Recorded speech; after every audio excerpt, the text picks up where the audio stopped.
Welcome back, ladies and gentlemen. This is the Bearable Bull here. And I got this aggressively average content for you today, as I'm going to give you the hottest take that anyone in the XRP community has given about this specific tweet by Stu Alderati. He stated that SEC has lost 4 out of the last 5 cases in the Supreme Court, thanks to the few that had the courage and resources to fight back against the SEC's bullying and clinging to stretch legal positions that were not faithful to the law. This, I believe, is a shot that should be heard around the world. This, in my opinion, is Ripple posturing, letting the SEC know that they have 0% fear of going as long as possible to bring clarity to the market. This is important, as I believe the Ripple test will be the standard for how crypto companies will be able to come into compliance.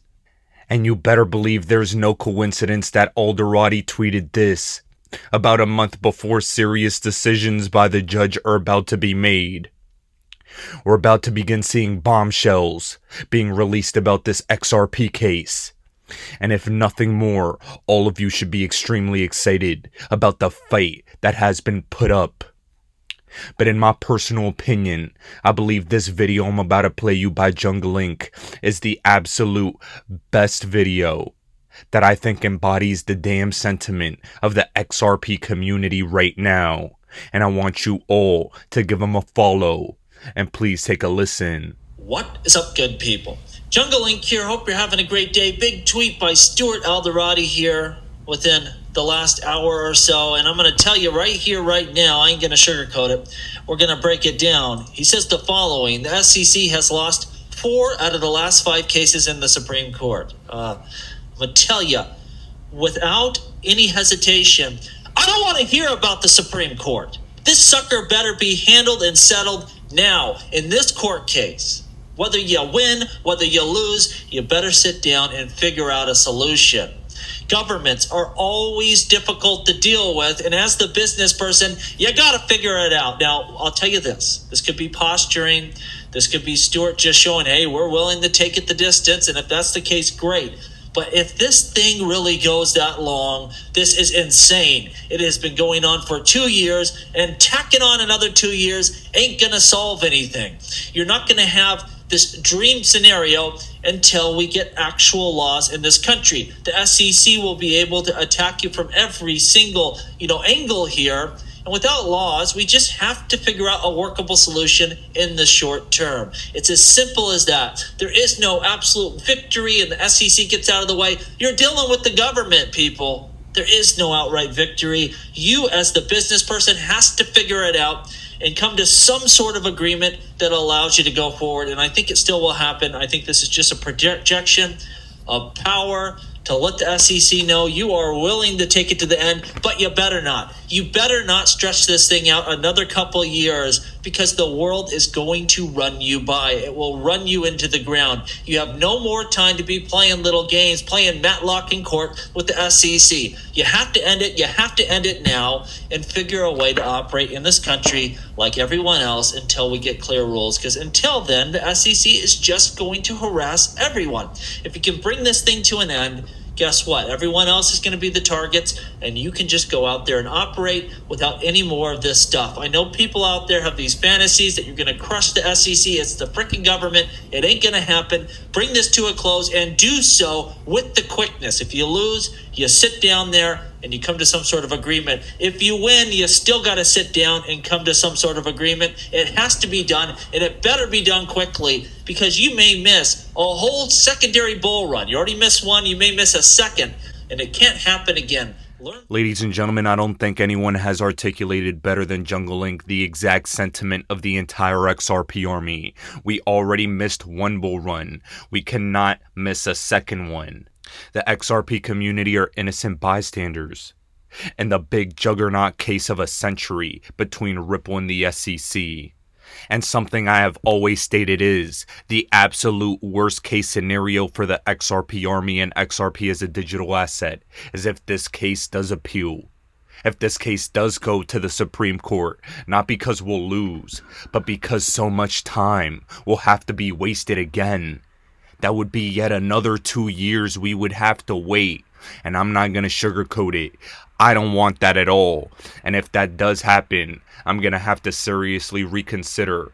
XRP is my biggest bag in the meantime. That does not mean I'll sell, but that does mean I'll have to probably allocate more capital to other assets and other asset classes because waiting is too damn tiring. Hopefully that doesn't happen, but I believe this that I wrote yesterday is the best case scenario for the XRP community, and at the very least should happen. Now, what I have to say is, I don't mind Ripple going to the Supreme Court. And actually, I would love to see Ripple take it all the way to the Supreme Court. Have Gary Gensler and the SEC with Jay Clayton and Bill Hinman have to testify and go all the way to the Supreme Court because the facts and the law are on Ripple's side. The conflicts of interest and the corruption are on the SEC side. Oh man. Take it to the Supreme Court.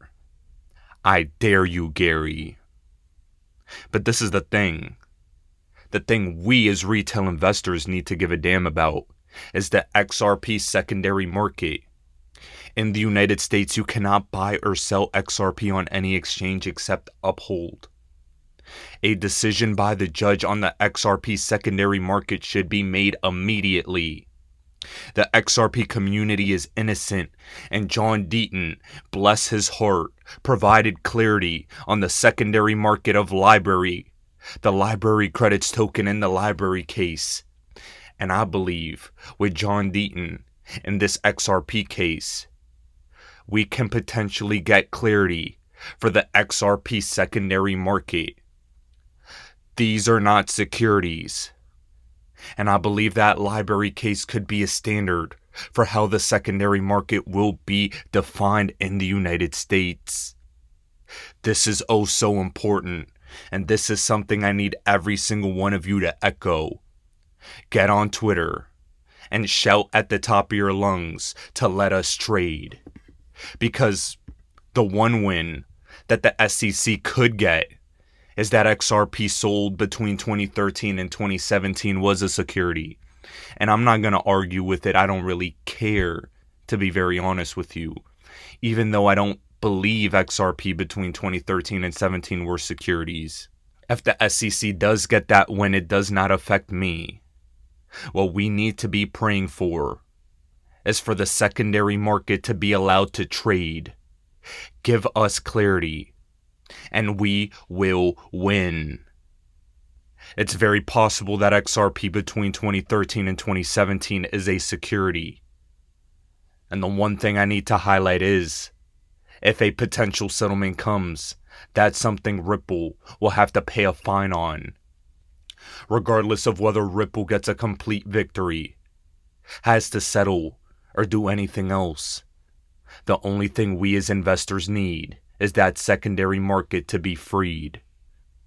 Keep that in mind as we continue with the most important case in crypto history. I believe that bombshell by Stu Alderati was a lot of posturing, and I don't think Ripple will necessarily take it to the Supreme Court. I do think that with the settlements of Kraken and Nexo, as well as the SEC's tirade that they've been on recently, that this was a great warning shot by Ripple to get Gary back to the negotiation table. And especially considering that Tom Emmer is going to come hard after Gary and investigate the shit out of Gensler. He would be wise to have a massive win, like Ripple settling and paying a massive fine on his books. The only logical decision, in my opinion, that Gary has is to make this massive settlement with Ripple. And if he doesn't, he's the biggest Mr. Burns looking ass idiot I've ever seen in my life. Now guys, as we continue, please listen to all the reasons why I think Gary has to capitulate at least a little bit to Ripple. This is Tom Emmer stating he will be investigating and coming hard after Gary. And I pulled these clips from XRP Darren's most recent video. Please give him a follow. And please take a listen. We've got regulators that are not doing their job. I mean, you've got Gary Gensler at the SEC who, he wants to, who knows what he wants to do. I'm not impressed. In fact, as you probably I think know, he wants to be Treasury Secretary. That's what everybody says. But in the meantime, he's doing backroom deals with people like Sam at FTX and literally not doing his job of oversight and enforcement where he's supposed to be doing. He seems to be going after everyone who's a good actor in the space, and he doesn't go after the ones that all of a sudden blow up. All of a sudden, FTX goes down and leaves people, investors all over the place, holding the bag. When this guy was meeting with FTX starting last March, and allegedly was meeting with FTX about giving them special treatment to be a exchange here in the United States, it kind of blows you away that his approach seems to be attack those that are on the edge of this innovation and opportunity, while at the same time allowing, who knows why, because he has a pre-existing relationship with the people at FTX or some type of sweetheart deal. Maybe it was the millions and millions of dollars that were going to the campaign side.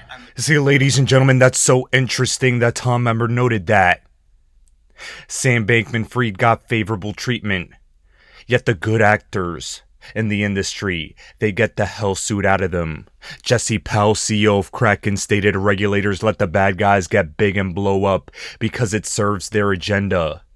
Destroy capital resources in the crypto ecosystem, burn people to deter adoption, and give air cover to attack good actors. The bad guys are actually on side, and the good guys are the enemy of crypto. This is absolutely unbelievable, and I think Jesse Powell hit the nail on the head. Not so much because FTX was critical infrastructure or anything. I think Mt. Gox was much more critical back in 2014 than FTX was today by a long shot. But politicians have been looking for an excuse to hassle us in the crypto industry, and unfortunately, here we are, the victims, and this blow up is somehow going to be pinned on us and be used as a lever to kind of squeeze more juice out of the crypto orange, unfortunately. And we're going to have to fight with everything we can to make sure that, the narrative stays on point, which is that FTX was a scam, a Ponzi, not unlike Bernie Madoff, not unlike Theranos. And, just like Bernie Madoff was not an indictment of the stock market or equities, and Theranos was not an indictment of the medical profession, FTX is not an indictment of crypto whatsoever. We just happen to be the victims in this case. He could have used anything, and I hope that we all stay on message with that and make sure that this doesn't get used as an excuse to shut us down. Boom. That right there is the message that needs to be hammered home. FTX is not an indictment against crypto. FTX was fraud.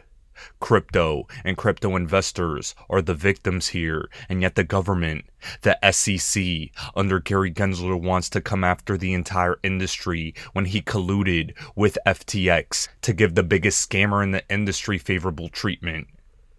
Gary's the one who should have enforcement actions coming his way, not the rest of the crypto players in the game. And Tom Emmer even confirms how badly Gary Gensler's involvement in FTX was. Tom Emmer states that Gary knew FTX was a fraud, and this is the first time hearing about it.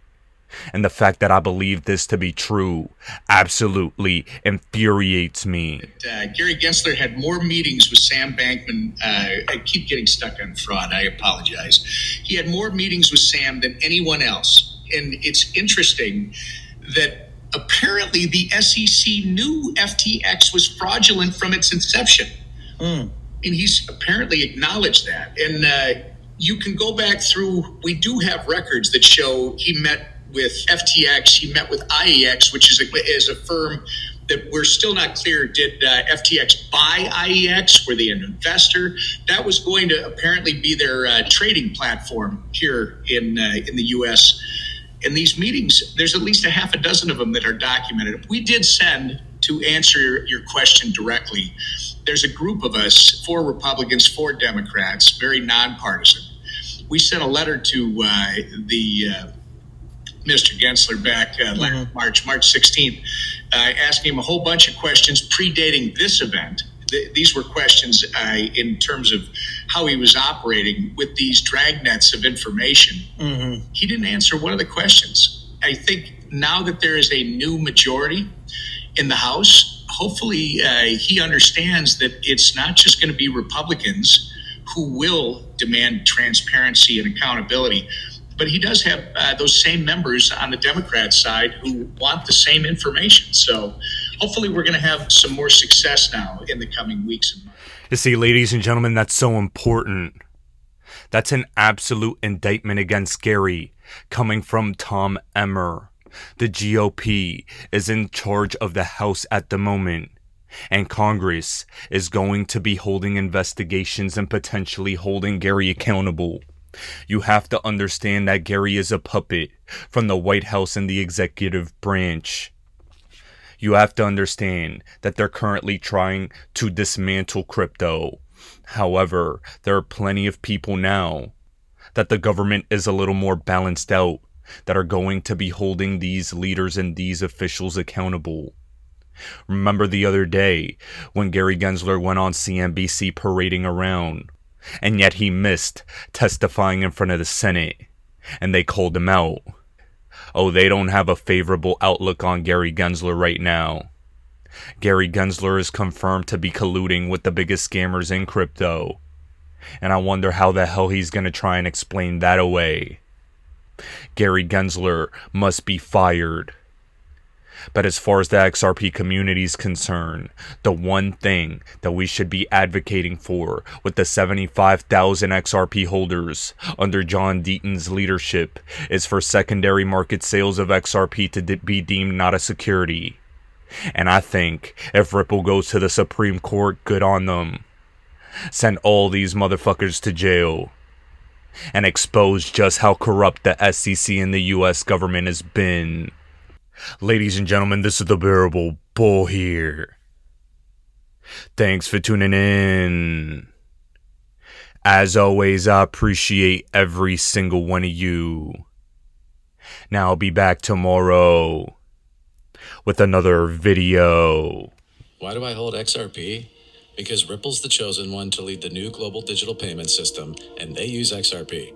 In 2013, the Federal Reserve began looking for faster payments options. 2 years later, an action plan was born and a federal payments task force was created. It included one company focused on crypto, Ripple. In 2014, the World Bank and Better Than Cash Alliance, which includes the Bill and Melinda Gates Foundation, Clinton Global Initiative, and the governments of 32 countries, put out a report called The Opportunities of Digitizing Payments. 1 year later, the Better Than Cash Alliance featured one crypto company on their website, Ripple. Today, Better Than Cash Alliance and all other UN initiatives are focused on a single agenda, the Sustainable Development Goals for 2030. You can see the SDGs logo on Bill Gates' lapel, world-leading companies, the Better Than Cash Alliance website, and on the UN's official exchange, Exchange. What crypto is Exchange officially utilizing for their carbon credit solution? XRP. The world will move to a new international standard for exchanging electronic messages between financial institutions by 2025 called ISO 20022. Who was the first ISO 20022 member focused on distributed ledger technology? Ripple. Who's partnered with over 300 financial institutions, including Bank of America, American Express, PNC, Santander, SBI, HSBC, Standard Chartered Bank,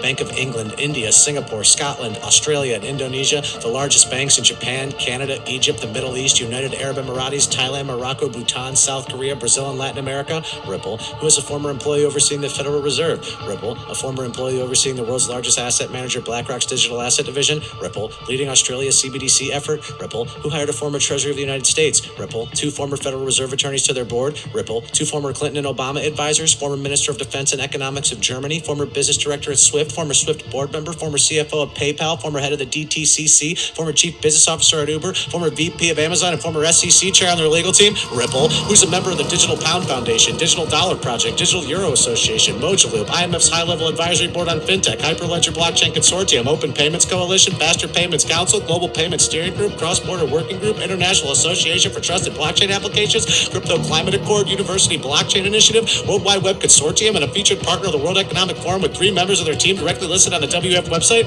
Ripple. Now, does Ripple and XRP sound like they're going to disappear, or do they sound like they're part of a much bigger plan? You decide.